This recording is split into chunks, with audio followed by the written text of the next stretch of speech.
ఎవరు తప్పుగా అనుకోవద్దు. ఇది పెళ్ళైపోయిన ఆడల కోసం చెప్తున్నా.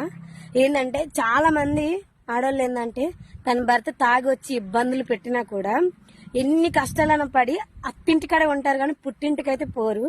ఎందుకంటారా, కొంతమంది పుట్టింటికాడ పరిస్థితులు బాగోలేదు, నేను వెళ్ళి వాళ్ళకి భారం కాకూడదు అనుకునే ఆడవాళ్ళు చాలా మందే ఉన్నారు.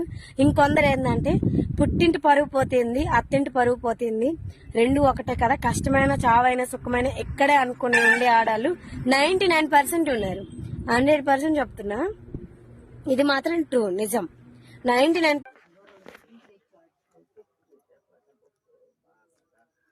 అత్తింటికాడ అనుమానం ఉండేది పుట్టింటికి అనేది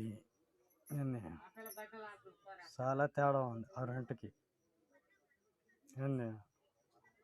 అంటే అత్తింట్లు కాడ ఉండాలి మంచి అనేది సెపరేట్ అనేది, అంటే కొద్దిగా దూరభారంగా ఉన్న వాళ్ళిద్దరు కలిసిమెలుసుకుంటారు. ఉందా గ్యారెంటీ ఉందా? మధ్యలో సన్యాసం ఒక ఉండగా ఈ మూడు వేసినోడే వాడితో ఉన్నట్టుగా అంటే వాళ్ళతో ఉన్నట్టుగా వీళ్ళతో ఉంటారా గ్యారెంటీగా? మీరు చూపించగలుగుతారా? అదొకటి క్లారిటీ నాకు. రాబాది కాడ ఎట్టుంటారు, రావణాసుడి కాడ ఎట్టుంటారు, ఏం లేదు ఆడ తేడా. నాడికి కరెక్ట్ క్లారిటీ చేసి చెబితే మీదే ఆన్సర్.